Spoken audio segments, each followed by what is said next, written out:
Assalamualaikum warahmatullahi wabarakatuh. Perkenalkan, nama saya Widya Novitasari dari Prodi Pendidikan Bahasa Sastra Indonesia dan Daerah Offering C. Di sini saya akan menjelaskan materi tentang sastrawan dan karya sastra.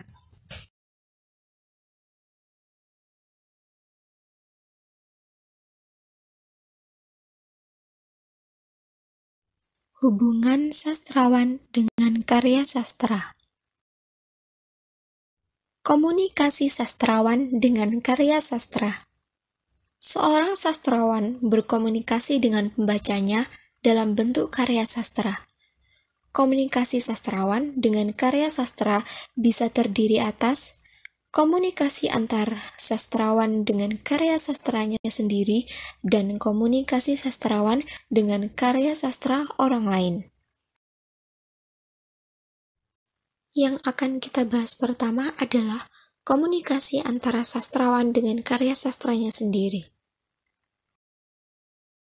Komunikasi antara sastrawan dengan karya sastranya sendiri lebih banyak bersifat fungsional, yakni manfaat karya sastra yang telah ditulisnya bagi sastrawan itu sendiri. Fungsi sastra bagi sastrawannya adalah sastra berfungsi menghibur sekaligus mengajarkan sesuatu. Hal ini juga berhubungan dengan konsep Horesh tentang dulce dan util, yakni bahwa sastra itu indah dan berguna. Yang kedua, karya sastra dimanfaatkan oleh sastrawan sebagai ungkapan keindahan, menghibur dalam arti yang luas. Yang paling elementer, dengan berkarya, sastrawan dapat mempermainkan bunyi, kata, atau kalimat. Karya sastra hanya hasil bermain-main tanpa keseriusan, walaupun yang berlaku demikian jarang. Bisa juga, sastrawan merasakan adanya kepuasan tersendiri, kepuasan menemukan ide, menuangkan ide, puas karena karya sastra itu selesai diciptakan, diterima penerbit atau media massa, hingga puas karena karyanya diterima masyarakat. Ketiga, sastra yang digunakan oleh sastrawan sebagai ungkapan keindahan, menghibur dalam arti yang luas. Secara ekstrim, sastra digunakan untuk sarana mengungkapkan keindahan dan hiburan tanpa melihat nilai guna karya tersebut. Dengan kata lain, seni hanya diabdikan untuk seni, meskipun dalam kenyataan sehari-hari jarang ada sastrawan yang berpandangan seperti itu. Selanjutnya adalah karya sastra sebagai bahan ajar. Di sisi lain, karya sastra harus berguna dan berfungsi mengajarkan sesuatu.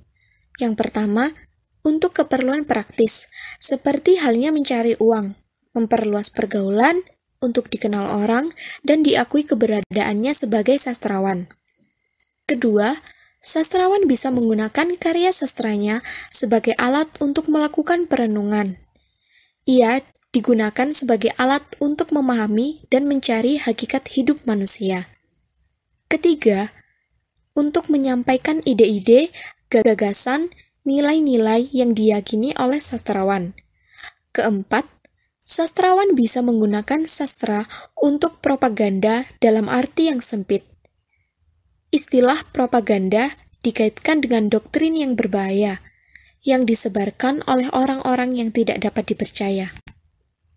Dalam kata propaganda, tersirat unsur-unsur perhitungan, maksud tertentu, dan biasanya diterapkan dalam doktrin atau program tertentu pula. Seorang sastrawan dalam menciptakan karya sastra tidak hanya memperhatikan segi keindahan, bentuk, atau kepuasan pribadi saja, tetapi juga harus mampu dan mau menyampaikan sesuatu yang bermakna dalam karya sastranya. Karya sastra tidak hanya berguna untuk meredakan ketegangan-ketegangan atau emosi-emosi tertentu.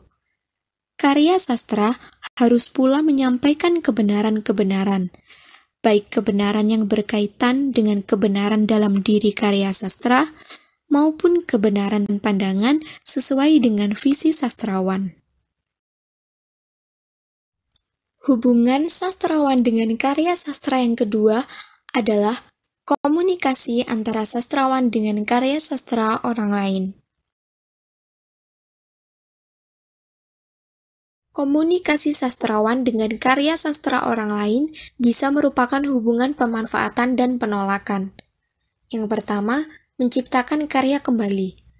Karya sastra orang lain banyak yang dimanfaatkan oleh sastrawan dalam menciptakan karyanya. Pemanfaatan ini bisa pemanfaatan teknik, isi, gaya, atau bahasa dari karya sastra orang lain. Sebagai contohnya, Putu Wijaya mengakui bahwa karyanya terpengaruh oleh Waiting for Godot, karena ia pernah main sebagai Pozo.